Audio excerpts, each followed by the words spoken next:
Good afternoon.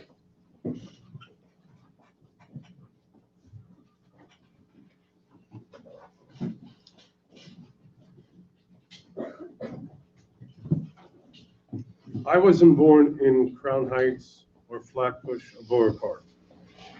I was born in Los Angeles a few years ago.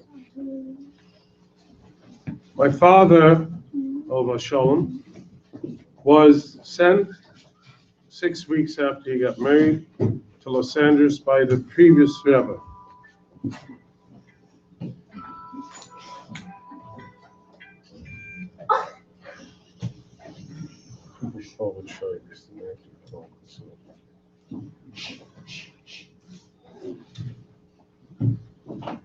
My father and my mother came to Los Angeles in 1949 by train. Los Angeles didn't have a cheder, no Chalav Yisrael, but he had a shlichus, a mission that the previous Rebbe and then the Rebbe gave him to do.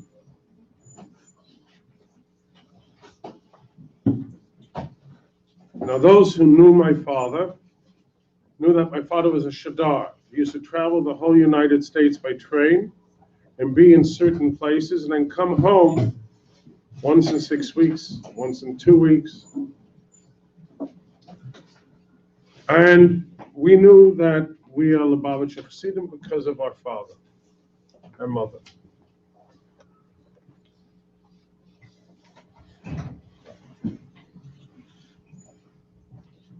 The importance, so there's a story what I wanted to share with you with someone who told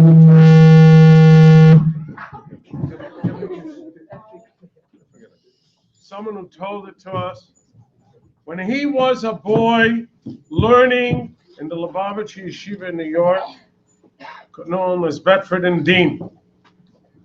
One day, Rabbi Tenenbaum tells him, he was the principal, that Rabbi Chadikov, does anyone know who was Rabbi Chadikov? Yes? The Rebbe's secretary. Good. And Rabbi Chadikov wants to see you 8 o'clock tonight in his office. And here's a 14-year-old boy. What do I have to do with Rabbi Chadikov? I have nothing to do with Rabbi Chadikov. What does he want from me? He didn't believe his principle.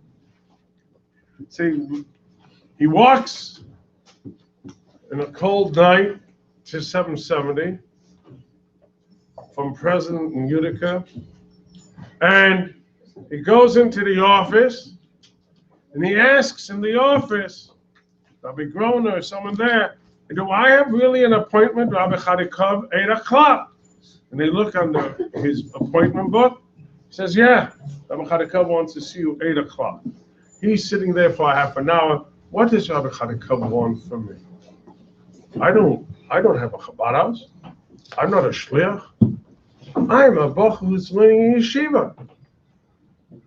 And I'm 14 years old. So he comes into Rabbi Chadikov. Rabbi Chadikov tells him, sit down. And he says, Reb Gershon, how are you? He says, fine. How are you learning? Did you have a test lately in Gemara? I said, yes. How well did you do in your test? Well, I think you did well. Okay. So Rabbi Chadikov looks into his eye and says, all right, your marks went into the Rebbe. And the Rebbe, when he saw your mark, the Rebbe said one word. And he told me I should tell it to you. Hayitochen. How is it possible? Meaning that according to what you could have done, you could have done much better. And why aren't you doing as good as you could do? Now the Rebbe was busy.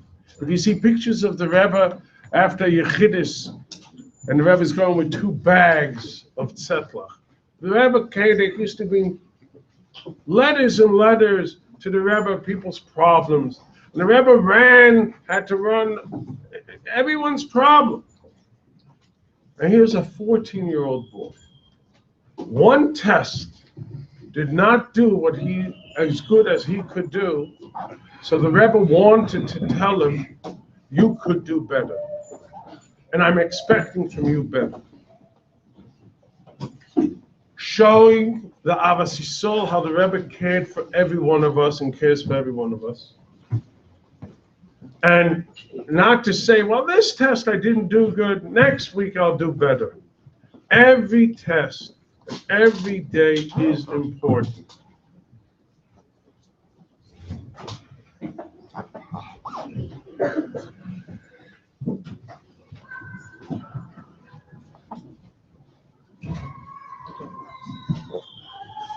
There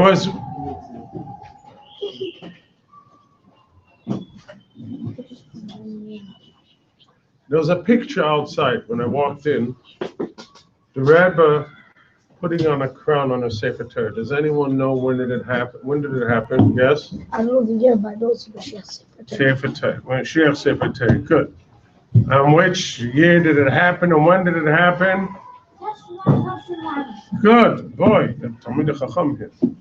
And what means Mashiach Sefer Torah? What means Mashiach Sefer Torah? It's a Torah that Mashiach's going to take out as the Rebbe. And in 1940, there was the Second World War. A lot of Yidden were killed.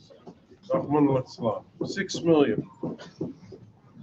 In that period of time, the previous Rebbe said that he wants to start writing a Sefer Torah, that with that Sefer Torah we're going to greet Mashiach. And the previous Rebbe said that he could sponsor it on his own, but he wants that Klal Yisrael should take part in the concept of hoping for Mashiach and doing something to be Makabel Pnei Mashiach. The last 3 letters were never finished. And there is a magazine called The Hair who has a whole thing now, a write-up about Mashiach Sefer Torah. If you want, your parents can get it and they can teach it to you. You could read it yourself. And for whatever reason, it was never finished when the Frierdiker Rebbe was alive. Right before Tafshin Lamed was 20 years of the original Yud Shevat, so the Rebbe said it's now time to finish Mashiach Sefer Torah. So they had to go and check through all the letters. And the Rebbe said anyone who wants to buy could buy. And Friday, 1:30 in the afternoon, the Rebbe came down into 770 in the big shul. And Rabbi Simpson of Hashem was carrying the Sefer Torah. And the Rebbe was following him with a box. And they finished the Sefer Torah in 770. Then they waited till the letters were dry. They said Ata Resa, and then they did Hagvut Lila. And the Rebbe put the crown on the Sefer Torah. And they put up a chuppah, and the Rebbe took the Sefer Torah and put it in the Oren Kodesh. That's no Mashiach Sefer Torah. It's now in 770. And they use it from time to time. So, what did the Rebbe do on Yud Shevat? The Rebbe, in the first mime, is that we are the 7th generation. We have to prepare ourselves, prepare the world for Mashiach. Finishing the Sefer Torah and putting the crown means that we're finishing the preparation and we're ready for Mashiach. Who's ready for Mashiach? We have to. Everyone has to be ready. So I, every day, have to ask myself, what am I doing for Mashiach? You're going to say, what can I do? I'm only a boy. I'm only a small child. What can I do already? Why am I so important? You see pictures of the Rebbe or videos of rallies where the Rebbe spoke for children? You ever see it? The Rebbe gave up his time to speak to you. I mentioned it last time. Before, I'll say the story now again. The Rebbe had a lot of tzoros on his table. People with old problems came. the Rebbe's floor in his room was soaked with tears when people cried out their heart to the Rebbe. So you can understand that the Rebbe many times wasn't so besimcha when he heard that people had sorrows. And one time the Rebbe got a letter from a boy, and the boy said like this to the Rebbe, I'm from Tzivos Hashem, and I decided because I'm from Tzivos Hashem, in the morning I say brachas, right? Do we say the brachas in the morning? Yeah. Right, good. We say the brachas in the morning.